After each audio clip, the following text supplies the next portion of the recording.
गुरु प्यारी परम सत्कार योग सात संगत जी, आप जी सभी संगत को प्यार भरी राधा स्वामी जी। गुरु प्यारी सात संगत जी, भटका हुआ मन बहुत मुश्किल से एकाग्र होता है। आप जब भी भजन सुमिरन में बैठते होंगे, ध्यान में बैठते होंगे, तभी मन में कई तरह के विचार आते होंगे और मन भटक जाता है। सात संगत जी, आप उन विचारों को आने दें, विचारों का पीछा ना करें और मन ही मन ये बोले कि जो होगा देखा जाएगा। फिर आप उन्हीं विचारों में अपनी एक सकारात्मक विचार डाल दें और उसी पर ध्यान केंद्रित करें। फिर आपका ध्यान लगने लगेगा। गुरु प्यारी सात संगत जी, अगर आप समुद्र को ऊपर से देखो तो मात्र तरंगे दिखेंगी और अगर गहराई में जाएं तो माउंट एवरेस्ट से भी ज़्यादा ऊंचाई है। ऐसे ही ये हमारा मन है और ये मन लगातार विचार उत्पन्न करता रहता है। सेकंड में कई विचार आते रहते हैं। अगर कहेंगे तो मन विचार उत्पन्न करने की फैक्ट्री है, जिसमें हमारी आत्मा का पतन कराने की अनंत शक्ति है। हमें चाहिए कि मन के द्वारा अपने को ऊपर उठाएं, ना कि अपने को नीचे गिराएं। यही गुरु साहिबान फरमाते हैं, मन के जीते जीत है, मन के हारे हार। और महाराज श्री कृष्ण ने भी कहा है कि अगर ये मन आपके काबू में नहीं है तो आपका सबसे बड़ा शत्रु बन सकता है, और अगर ये आपके नियंत्रण में है तो आपका सबसे बड़ा मित्र बन सकता है। यही गुरु नानक देव जी महाराज उपदेश देते हैं कि आत्मा और परमात्मा के दरमियान अगर कोई रुकावट है, कोई पर्दा है, तो वह केवल हमारे मन का पर्दा है। जब तक हमारे मन की रुकावट हमारे रास्ते से दूर नहीं होती, तब तक हमारी आत्मा कभी पवित्र और निर्मल नहीं हो सकती, वापस जाकर उस परमात्मा से मिलने के काबिल नहीं हो सकती। हमारी आत्मा उस परमात्मा का अंश है। हम उस सतनाम समुद्र के कतरे हैं। हम उस मालिक से बिछुड़कर इस माया के जाल में फंसे हुए हैं। मन के अधीन होकर जो जो कर्म करते हैं, अच्छे कर्म करते हैं, बुरे कर्म करते हैं, उन सब कर्मों का नतीजा भोगने के लिए हर एक को बार बार इस 84 के जेल खाने में आना पड़ता है। जब तक हमारा मन काबू नहीं आता, तब तक हमारी आत्मा किस तरह वापस जाकर परमात्मा से मिल सकती है। अच्छी तरह विचार करके देखें, यह हमारा मन ही तो है जिसके अधीन होकर आज भाई भाई का दुश्मन है, कौम कौम का दुश्मन है, मजहब मजहब का दुश्मन है। किस तरह एक दूसरे का गला काटने की स्कीमें हम सारा दिन सोचते रहते हैं। यह जो कुछ भी हमारे जरिए हो रहा है, मन के अधीन होकर हो रहा है। इसीलिए जब तक मन को काबू नहीं करेंगे, तब तक हमें परमात्मा का क्या पता चल सकता है। हम वापस जाकर परमात्मा के साथ किस तरह मिलाप कर सकते हैं। इसीलिए गुरु साहिबान ने इशारा किया था कि खुद को पहचानो, यानी सबसे पहले अपने आप को पहचानो। गुरु अमरदास जी महाराज कहते हैं कि वे व्यक्ति निर्मल है, वे व्यक्ति पवित्र है, मालिक से मिलने के काबिल है, जो अपने आप को पहचानने के काबिल हो जाते हैं। हम अपने आप को कब पहचानते हैं? जब हम मन और माया के दायरे से पार चले जाते हैं, जब हमारी आत्मा से सब गंदे गंदे गिलाफ उतर जाते हैं। जब हम स्थूल, सूक्ष्म और कारण तीनों श्रेणियों से पार हो जाते हैं, फिर कहीं जाकर हमें अपने आप का पता चलता है, अपने असल का पता चलता है। हमारी आत्मा तो निर्मल थी, पवित्र थी, लेकिन मन का साथ लेने के कारण अति गंदी व मैली हो चुकी है। मैंने कई बार उदाहरण दिया है कि बादलों में पानी कितना साफ होता है, वही पानी जिस समय बरसात बनकर जमीन पर आता है, कितनी गंदगी इकट्ठी कर लेता है। उसके अंदर से बदबू तक आनी शुरू हो जाती है। वह अपने आप को गंदगी ही समझना शुरू कर देता है, लेकिन जब उसे सूरज की तपिश मिलती है, भाप बनकर गंदगी को छोड़ता है, तब जाकर उसे अपने आप का पता चलता है। फिर उसे समझ आती है कि यह गंदगी कोई और चीज है, मैं कोई और चीज हूँ। मैं व्यर्थ ही गंदगी का साथ लेकर अपने आप को गंदगी समझे बैठा था।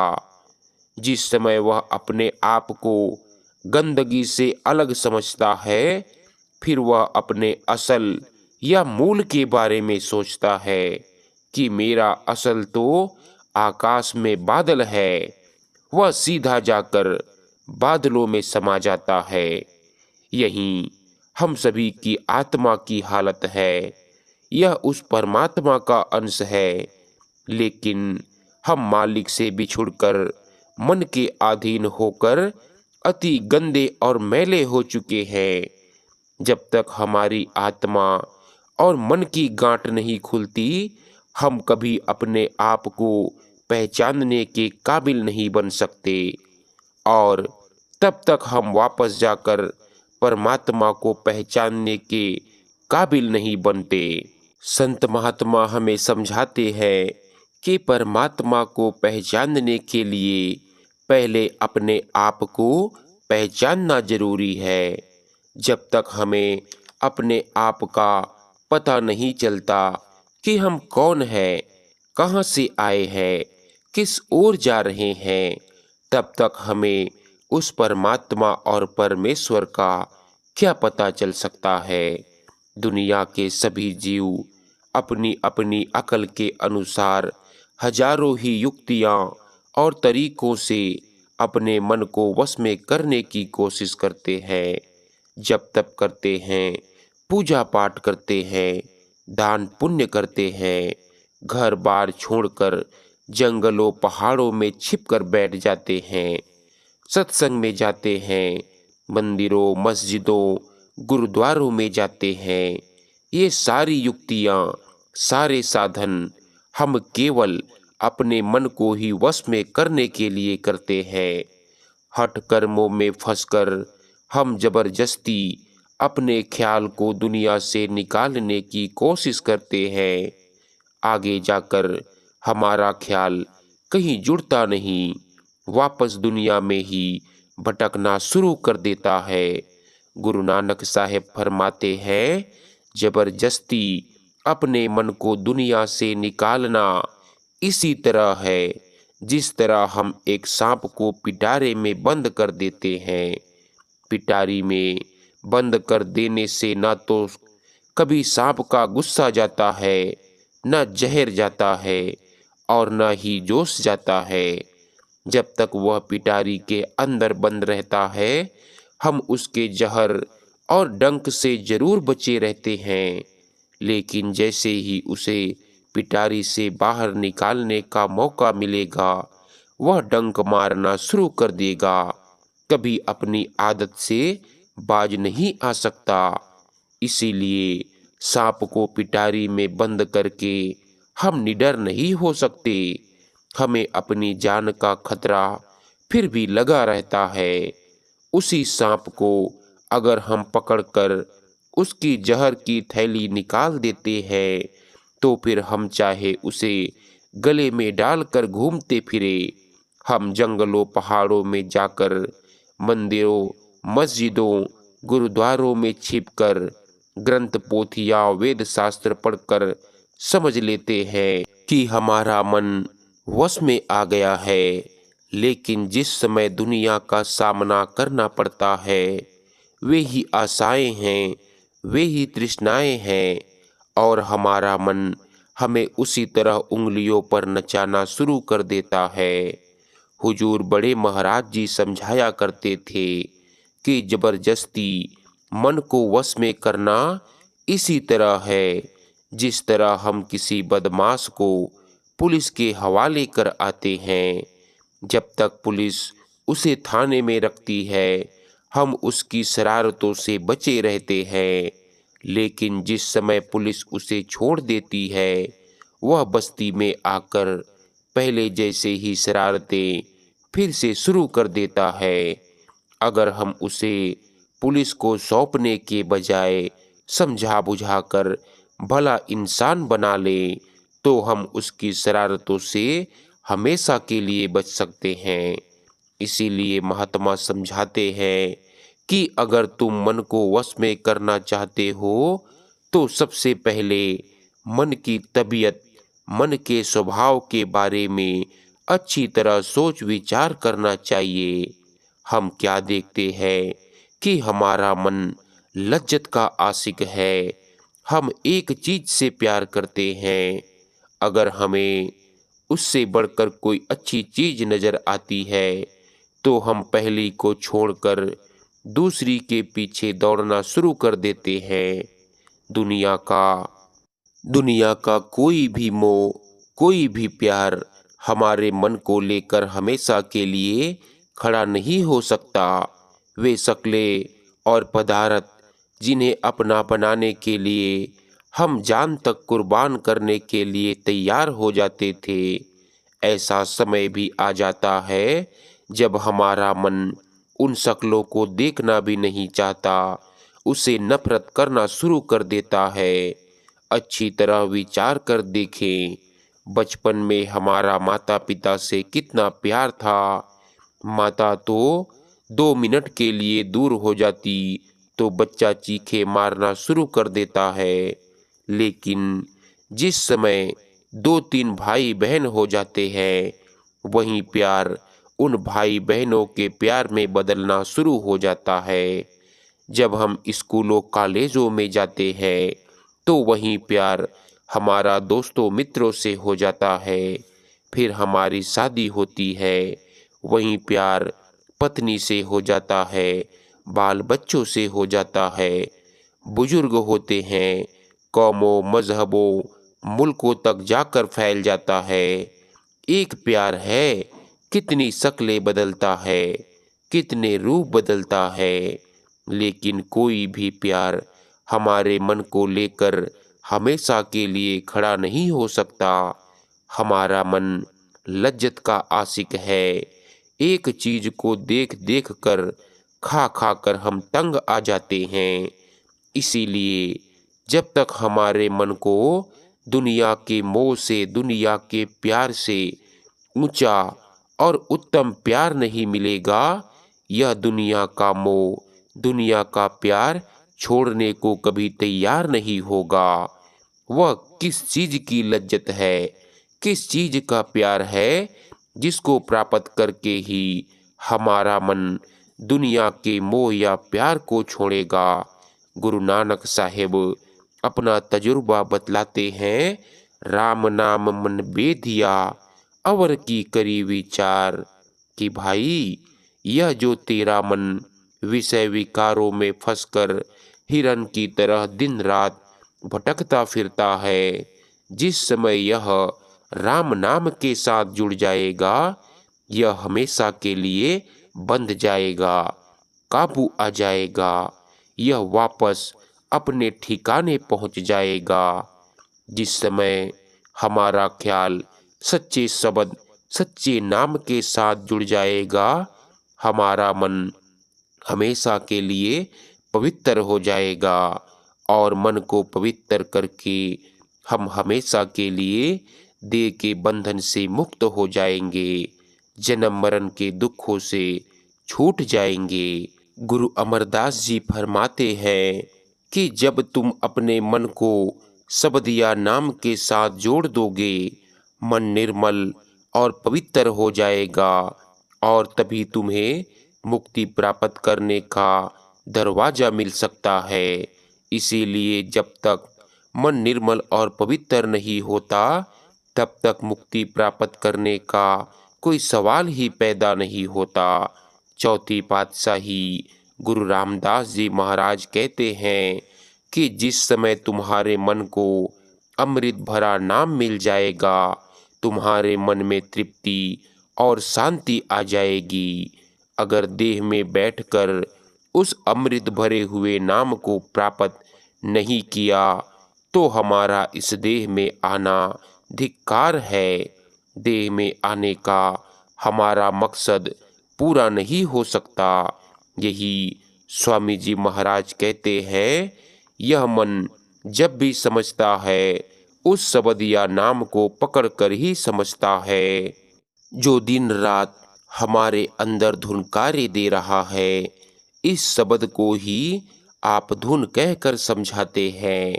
इस धुन या शब्द को पकड़कर ही मन वापस ब्रह्म या त्रिकुटी अपने ठिकाने पर पहुंचता है। जो कुछ मिलना है वह शब्द या नाम की कमाई से मिलना है। अगर अपने अंदर शब्द या नाम की लज्जत आ जाती है, तो तुम अपने आप को पहचानने के काबिल बन जाते हो। आत्मा और मन की गांठ खुल जाती है और तुम परमात्मा से मिलने के काबिल बन जाते हो। गुरु अमरदास जी कहते हैं, भाई, जो कुछ भी तू आंखों से देखता है, उसे परमात्मा के नाम के जरिए पैदा किया है। यही ऋषि मुनि वेद शास्त्रों में समझाते चले आ रहे हैं कि उस परमात्मा ने आकाशवाणी के जरिए दुनिया की रचना की है। कुरान शरीफ में आता है कि उस परमात्मा ने कलमे के जरिए दुनिया की रचना की है। बाइबल में आता है कि उस मालिक ने वर्ड के जरिए दुनिया की रचना की है। इसीलिए अलग अलग शब्दों के द्वारा महात्मा उसी ताकत की ओर इशारा करते हैं। यह शब्द या नाम कहीं बाहर नहीं है, हमारे देह में है, हमारे शरीर या वजूद के अंदर है। जो देह या शरीर के बाहर उस वस्तु को ढूंढने की कोशिश करते हैं, वे तो बेगारियों की तरह अपने कीमती वक़्त को बर्बाद कर रहे हैं। अब बेगारी कौन होता है? जो सारा दिन मेहनत करता है, सारा दिन टूट टूट कर मरता है, खून पसीना भी एक कर देता है, लेकिन उस गरीब के पल्ले कुछ भी नहीं पड़ता।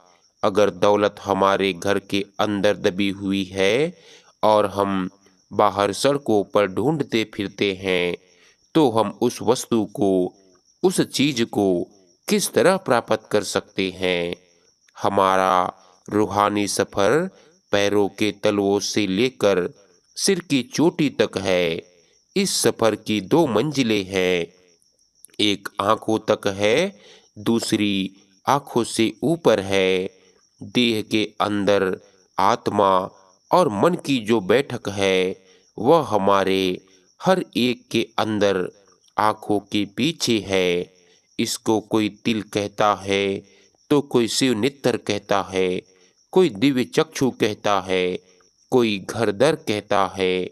हर एक का ख्याल इस जगह से उतरकर इन 9 दरवाजों के जरिए सारी दुनिया में फैला हुआ है।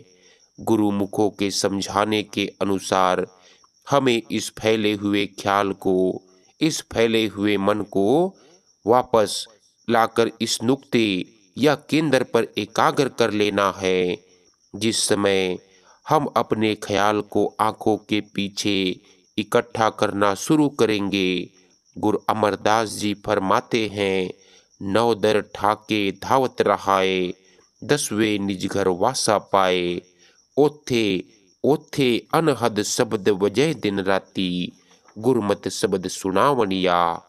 कि जब हम 9 दरवाजों में से ख्याल को निकाल कर आंखों के पीछे इकट्ठा करेंगे तो हमारा ख्याल अपने घर के दरवाजे पर पहुंच जाएगा। उस घर के दरवाजे की क्या निशानी याद रखनी है? वह यह है कि उस जगह अनहद शब्द दिन रात धुनकारे दे रहा है। वह मीठी से मीठी, सुरीली से सुरीली आवाज जो मालिक की दरगाह से आ रही है, वह हमारे हर एक के अंदर धुनकारे दे रहा है। वह चोरों के अंदर भी है, ठगों के अंदर भी है, साधु संतों महात्माओं के अंदर भी है। जहाँ ना किसी कौम, किसी मजहब, किसी मुल्क का सवाल पैदा होता है, कोई हिंदू होकर अंदर जाए, सिख या ईसाई होकर अंदर जाए, जो भी खुशकिस्मत भाग्यशाली आंखों के पीछे ख्याल को इकट्ठा करता है, वह अपने अंदर उस आवाज को सुनना शुरू कर देता है। इसी आवाज को महात्मा राम नाम कहते हैं, शब्द या अमृत कहते हैं। गुरु रामदास जी कहते हैं, भाई आंखों से नीचे नीचे इंद्रियों के भोग हैं, विषय विकारों शराबों कबाबों की लज्जतें हैं। अगर तू रस से भरे हुए अमृत को पीना चाहता है, 10वें चूजे वह तेरी आंखों के पीछे बरस रहा है। आप देखें, कितनी ही जोर की बारिश क्यों ना हो रही हो, अगर हम बर्तन को उल्टा रख कर देंगे, उसको सीधा नहीं करेंगे, तो बारिश का एक कतरा भी बर्तन में नहीं जा सकता। इसीलिए जिस चीज को यहाँ आंखों के पीछे आकर उस अमृत को पीना है, वह मन तो सारी दुनिया में फैला हुआ है। उसी मन को सिमरन और ध्यान के जरिए फिर वापस इस नुक्ते पर इकट्ठा करना है। जब हमारा मन दोनों आंखों के पीछे एकाग्र होना शुरू हो जाता है और धुन को सुनना शुरू कर देता है या भटकना बंद कर देता है, यही गुरु अमरदास जी कहते हैं, भाई जब तक तेरा ख्याल आंखों के नीचे नीचे है, तू कभी मुक्ति के दरवाजे पर नहीं पहुंच सकता। क्योंकि जो मुक्ति का दरवाजा है, उसे परमात्मा ने आंखों के पीछे लगाया हुआ है। जब तक हमें घर का दरवाजा नहीं मिलता, हम घर के अंदर किस तरह दाखिल हो सकते हैं? उस दरवाजे की क्या निशानी है? गुरु अमरदास जी बतलाते हैं, अनहद शब्द वजावणिया, कि उस जगह अनहद शब्द धुनकारे दे रहा है। इसीलिए जब तक हमारी आत्मा आंखों के पीछे आकर उस अनहद शब्द को नहीं पकड़ेगी, तब तक हम मुक्ति किस तरह प्राप्त कर सकेंगे, जन्म मरण से छुटकारा किस तरह हासिल कर सकेंगे। इसीलिए यह जो आत्मा और मन की गांठ है, यह शब्द या नाम की कमाई करने से खुल जाती है। क्योंकि उस नाम की लज्जत इतनी ऊंची और पवित्र है कि उसे प्राप्त करके हमारा मन अपने आप इंद्रियों के भोगों, विषय विकारों, शराबों कबाबों में से निकल जाता है। जिसको हीरे जवाहरात मिल जाते हैं, तो फिर वह कौड़ियों के लिए दर बदर ठोकरे नहीं खाता। लड़कियां गुड़ियों के साथ तभी तक खेलती है जब तक उनकी शादी नहीं होती। इसीलिए उस शब्द की अटैचमेंट, उस शब्द का प्यार हमेशा के लिए हमें इनसे डिटैच यानी अलग करना शुरू कर देता है। केवल प्रेम ही हमारे अंदर त्याग पैदा कर सकता है। त्याग किसी के अंदर प्रेम पैदा नहीं कर सकता। इसीलिए जो कुछ भी हमें मिलेगा, वह शब्द की कमाई से मिलेगा, नाम की कमाई से मिलेगा। केवल नाम की कमाई ही नहीं करनी है। गुरु साहिब आगे फरमाते हैं, और कोई तरीका सोचने की जरूरत नहीं है, और कोई युक्ति नहीं है कि मन को वश में कर सके। इसीलिए अपनी कीमती वक़्त को खराब करने से कोई फ़ायदा नहीं है। जो कुछ मिलना है वह सूरत शब्द की कमाई से मिलना है, नाम की कमाई से मिलना है। अब सब कुछ कहकर गुरु नानक साहिब हमारी ओर से उस मालिक के आगे अरदास करते हैं, प्रार्थना करते हैं कि हे मालिक, जैसे भी तुझे भाता हो हमें रख, जिस हालत में मर्जी रख।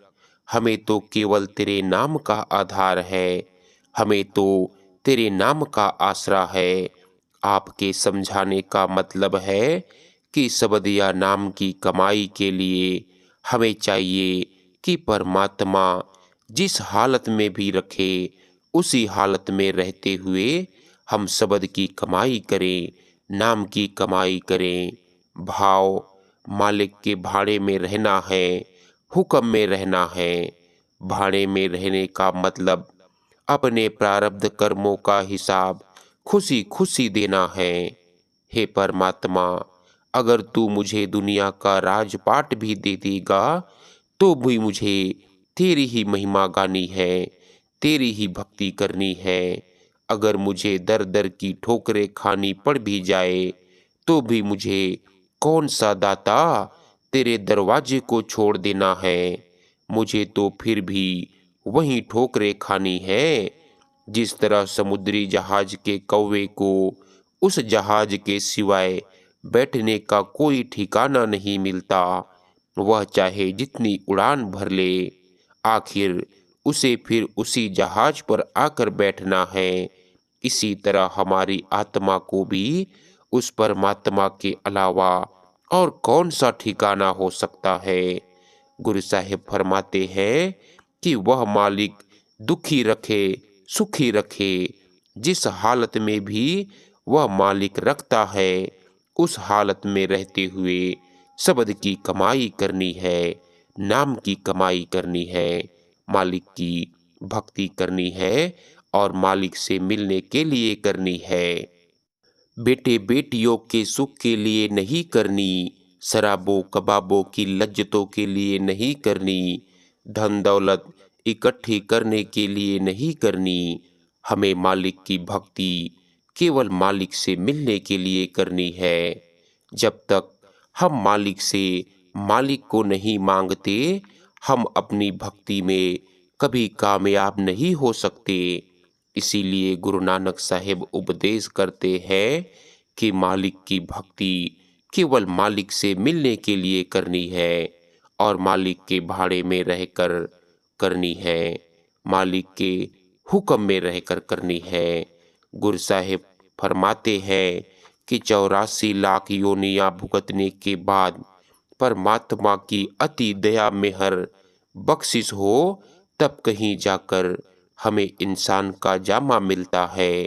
फिर पता नहीं आगे कभी इंसान का जामा मिले मिले ना मिले ना मिले, और मिले भी तो किसी ऐसी जगह जाकर जन्म हो जाए जहाँ जाकर भूले भटके भी हमारा ख्याल परमात्मा के बारे में सोच नहीं सकते। इसीलिए गुरु प्यारे साथ संगत जी, हमें चाहिए कि इस मौके का फ़ायदा उठाकर हमें उस मालिक की खोज करनी है, उस मालिक की भक्ति करनी है, शब्द की कमाई करनी है, नाम की कमाई करनी है। गुरु प्यारी साथ संगत जी, आप सभी से विनती है कि सत्संग वीडियो अच्छा लगे तो चैनल को सब्सक्राइब जरूर करें जी। और साथ ही एक छोटी सी विनती है कि सत्संग वीडियो को अपने दोस्तों, अपने सत्संगी भाई बहनों के साथ शेयर भी जरूर करें। राधा स्वामी जी।